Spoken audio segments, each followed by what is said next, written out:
Les transformateurs jouent un rôle important dans le transport d'électricité.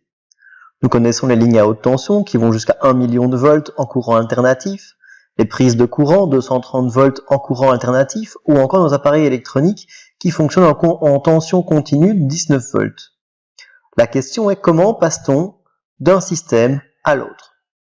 La réponse est simple, on utilise des chargeurs ou plutôt transformateurs qui vont permettre de passer d'une haute tension à une basse tension et inversement.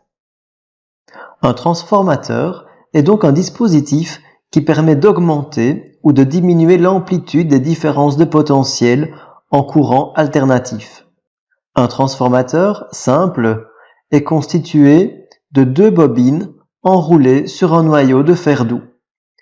Il est constitué d'un bobinage primaire qui est soumis à une différence de potentiel ΔV indice P qui contient NP spire.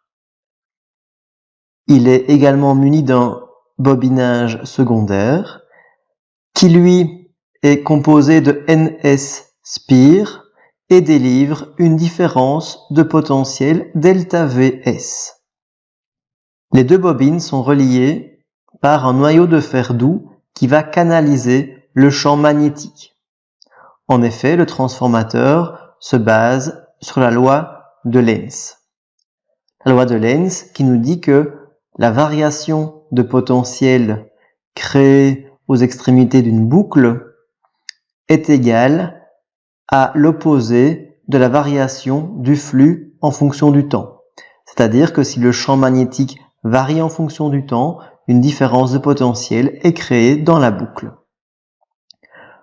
De manière générale, si le bobinage primaire est constitué de NP boucles, on écrira la loi de Lenz comme ceci. ΔVP, donc la différence de potentiel de niveau primaire, est égale à l'opposé de la variation de flux en fonction du temps multiplié par le nombre de spires dans le bobinage primaire. De la même façon, la différence de potentiel aux bornes du bobinage secondaire est égale à l'opposé de la variation du flux magnétique en fonction du temps multiplié par le nombre de spires du bobinage secondaire.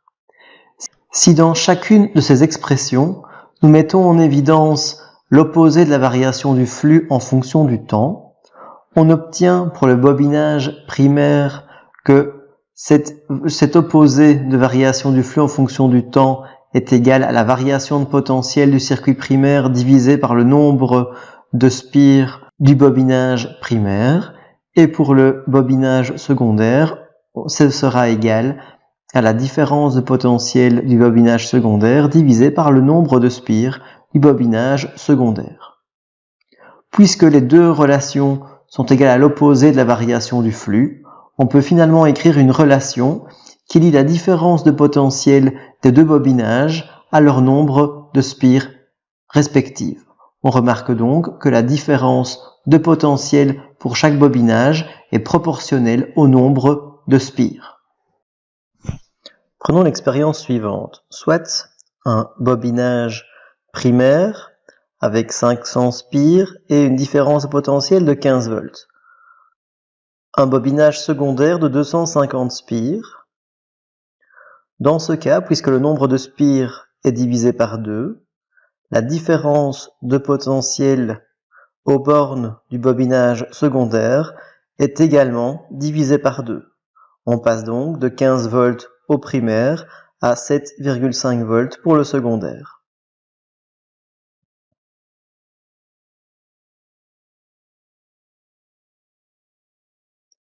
Si maintenant nous recommençons l'expérience avec un bobinage secondaire de 1000 spires.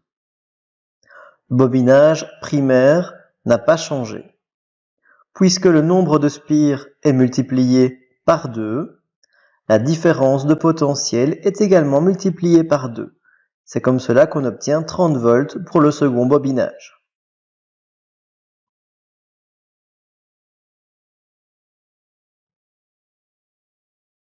Enfin, troisièmement, créons un transformateur avec un bobinage secondaire égal au bobinage primaire, soit 500 spires pour chaque bobinage. Et dans ce cas, la différence de potentiel sera la même, c'est-à-dire 15 volts dans le primaire et 15 volts pour le secondaire. Rien n'a changé. Un exemple assez récent de ce qu'apportent les transformateurs, ce sont les chargeurs sans fil. En effet, au début de l'exposé, nous avons montré des chargeurs filaires qui se branchent d'une prise de courant. Il existe depuis peu des chargeurs sans fil. Il s'agit du même principe que les transformateurs, à la différence près qu'il n'y a pas de fer doux entre les deux bobinages puisqu'elles ne sont pas en contact. Ce genre de chargeur peut permettre de recharger des smartphones, des ordinateurs portables, des trams électriques et voire encore des voitures électriques. Nous remarquons sur le schéma qu'il existe une base que l'on vient brancher sur une prise à courant alternatif. Dans ce bobinage, il y a donc une variation de courant qui passe dans les bobines et donc cette bobine génère un champ magnétique oscillant. Ce flux magnétique changeant passe à travers la seconde bobine qui constitue le chargeur proprement dit et ce qui crée une différence de potentiel qui va permettre de recharger la batterie.